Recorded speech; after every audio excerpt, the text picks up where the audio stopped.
Assalamualaikum warahmatullahi wabarakatuh. Kami dari kelompok 7 ingin mempresentasikan hasil kerja kelompok kami. Next. Perkenalkan anggota kelompok kami. Yang pertama ada Ahmad Sidik, kedua ada Nabil Abiyu, ketiga ada Angka Kordova, keempat ada Alfat Aditya, kelima ada Sri Rindra. Next. Topik penelitian yang kita ambil adalah implementasi pembelajaran online di perkuliahan dan dampaknya terhadap hasil belajar mahasiswa. Pendahuluan, latar belakang. Perkembangan teknologi informasi dan komunikasi telah mengubah cara kita belajar dan mengakses informasi. Salah satu dampaknya adalah munculnya pembelajaran online, di mana mahasiswa dapat mengikuti kuliah melalui platform online tanpa harus berada di lokasi fisik perkuliahan. Batasan masalah. Penelitian ini akan difokuskan pada implementasi pembelajaran online di lingkungan perkuliahan. Hal ini mengacu pada penggunaan platform dan teknologi online dalam memberikan materi, tugas, dan interaksi antara mahasiswa dan dosen. Penelitian ini juga membatasi pada dampak pembelajaran online terhadap hasil belajar mahasiswa. Rumusan masalah. Yang pertama, bagaimana implementasi pembelajaran online dilakukan dalam konteks perkuliahan. Yang kedua, apa saja faktor yang mempengaruhi efektivitas pembelajaran online dalam meningkatkan hasil belajar mahasiswa. Yang ketiga, bagaimana dampak penggunaan pembelajaran online terhadap hasil belajar mahasiswa. Tujuan yang pertama menganalisis implementasi pembelajaran online dalam konteks perkuliahan. Yang kedua, mengidentifikasi faktor-faktor yang mempengaruhi efektivitas pembelajaran online. Yang ketiga, menilai dampak penggunaan pembelajaran online dalam terhadap hasil belajar mahasiswa. Yang keempat, membahas manfaat dan tantangan yang muncul dari implementasi pembelajaran online di perkuliahan. Yang kelima, memberikan rekomendasi untuk meningkatkan efektivitas pembelajaran online dan hasil belajar mahasiswa.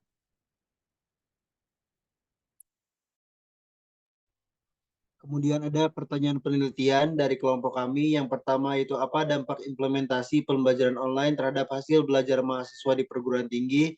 Yang kedua, bagaimana efektivitas pembelajaran online dalam meningkatkan kualitas hasil belajar mahasiswa di perguruan tinggi. Yang ketiga, bagaimana persepsi mahasiswa terhadap penggunaan pembelajaran online dalam meningkatkan hasil belajar mereka. Yang keempat, bagaimana strategi yang tepat untuk mengoptimalkan pembelajaran online dan meningkatkan hasil belajar mahasiswa di perkuliahan. Yang kelima, yaitu bagaimana pengaruh faktor lingkungan seperti ketersediaan teknologi dan koneksi internet terhadap hasil belajar mahasiswa yang mengikuti pembelajaran online di perguruan tinggi. Yang keenam, bagaimana pengaruh pendekatan pembelajaran online terhadap hasil belajar mahasiswa di perkuliahan. Dan yang terakhir, apa peran dosen dalam implementasi pembelajaran online dan dampaknya terhadap hasil belajar mahasiswa di perguruan tinggi.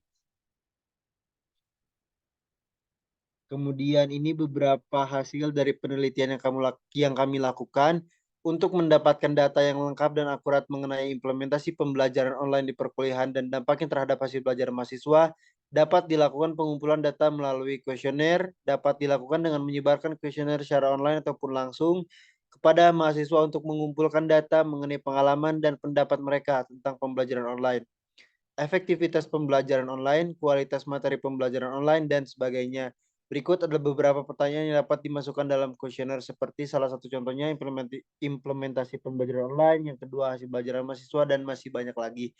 Kemudian next. Kemudian ada kualitas data yang kami peroleh. Yang pertama itu komplit. Apakah data yang dimiliki sudah cukup untuk membuat kesimpulan? Ya, data yang dikumpulkan berdasarkan data publik yang beredar sangat cukup untuk membuat kesimpulan. Bagaimana implementasi pembelajaran online di perkuliahan dan dampaknya terhadap hasil belajar mahasiswa? Yang kedua itu ada koheren. Apakah data yang diperoleh sesuai dengan logika? Jawabannya ya, data yang diperoleh sesuai dengan logika serta hasil data tersebut dapat dipertanggungjawabkan.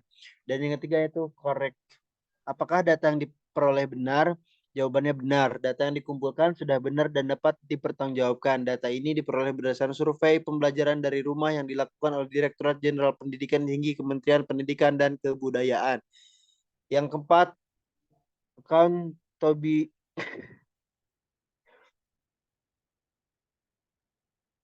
accountability.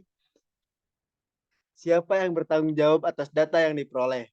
Direktorat Jenderal Pendidikan Tinggi Kementerian Pendidikan dan Kebudayaan sebagai pihak yang memproduksi dan mengedarkan data tersebut. Kemudian slide selanjutnya akan dibahas oleh rekan saya.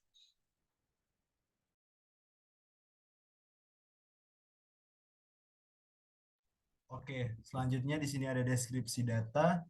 Jadi deskripsi data yang kami gunakan adalah data grafis. Data grafis merupakan representasi visual dari data yang memungkinkan pengguna untuk dengan cepat memahami pola, hubungan, dan tren yang ada dalam database.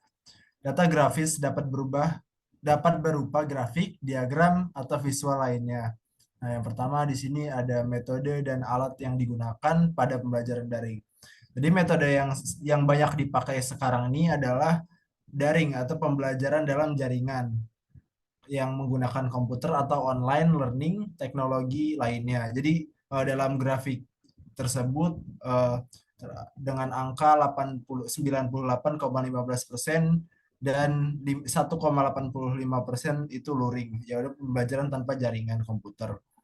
Nah, kemudian perangkat alat yang digunakan dalam mengikuti pembelajaran secara daring yaitu dalam grafik yang paling banyak dengan angka 68,71% yaitu handphone dan diikuti dengan desktop, notebook, tablet, dan lainnya. Kemudian ada kualitas penyajian dan fasilitas. Seberapa baik kualitas penyajian materi kuliah daring? Pertanyaannya seberapa baik kualitas penyajian materi kuliah daring, infografis, gambar, animasi, video, dan lain-lain dari dosen. Dari hasil survei menunjukkan untuk kualitasnya cukup baik, jadi angka 45,75%. Kemudian sebelahnya ada seberapa siap fasilitas internet dalam pembelajaran daring.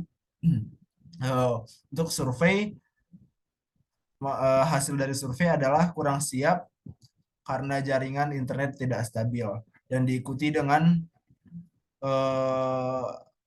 jawaban kedua yang paling besar yaitu kurang siap juga karena internet tidak stabil dan kuota tidak mencukupi. Jadi kebanyakan masalah dari soal jaringan dan kuota. Next. Nah, jadi yang ketiga di sini ada kelebihan dan kekurangan pembelajaran daring. Untuk pertanyaannya itu menurut saudara apa saja keunggulan pembelajaran atau kuliah daring? Untuk yang hasil survei yang paling besar yaitu adalah pengalaman baru. Dan kemudian sebelahnya ada pertanyaan lagi yaitu menurut saudara apa saja kekurangan pembelajaran kuliah daring? Boleh lebih dari satu pilihan. Nah, jadi di sini kekurangannya adalah jaringan internet yang kadang-kadang hilang. Kemudian untuk hasil terbesar kedua yaitu beban tugas yang berlebihan. Oke. Selanjutnya akan dilanjutkan oleh kawan saya.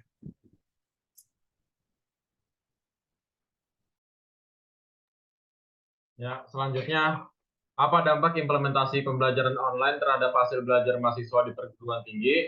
Yang pertama itu bagaimana efektivitas pembelajaran online dalam meningkatkan kualitas hasil belajar mahasiswa di perguruan tinggi. Kedua, bagaimana persepsi mahasiswa terhadap penggunaan pembelajaran online dalam meningkatkan hasil belajar mereka. Yang ketiga, apa saja faktor-faktor yang memengaruhi keberhasilan implementasi pembelajaran online di perkuliahan dan dampaknya terhadap hasil belajar mahasiswa. Yang keempat, apa perbedaan hasil belajar mahasiswa yang mengikuti pembelajaran online dengan mereka yang mengikuti pembelajaran tatap muka? Yang terakhir, bagaimana strategi yang tepat untuk mengoptimalkan pembelajaran online dan meningkatkan hasil belajar mahasiswa di perkuliahan? Dari rencana analisis data, tujuan studi untuk mengetahui faktor apa saja yang meningkatkan efektivitas pembelajaran daring. Jenis data yang dibutuhkan itu adalah variabel kuantitatif dan ordinal dengan melakukan metode analisis uji T. Untuk mengetahui tujuan studi untuk mengetahui hubungan antara pengajar dengan alat yang digunakan dengan pertanyaan penelitian apakah terdapat hubungan antara fasilitas dan cara penyajian dalam pembelajaran daring, jenis data yang digunakan, variabel kuantitatif dan nominal, metode analisis yang digunakan, T-square test. Selanjutnya untuk mengetahui hubungan antara lingkungan pembelajaran daring dengan luring, pertanyaan penelitiannya apakah terdapat perbedaan antara pembelajaran daring dan luring. Jenis data yang digunakan itu variabel kuantitatif dan nominal dengan metode analisis di square test. Selanjutnya, untuk mengetahui kesimpulan hasil dari pembelajaran daring, dengan pertanyaan penelitian apakah terdapat perbedaan hasil antara siswa, jenis data yang digunakan variabel kuantitatif dan nominal, metode analisis yang digunakan uji T.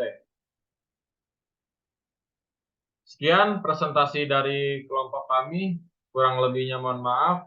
Wassalamualaikum warahmatullahi wabarakatuh.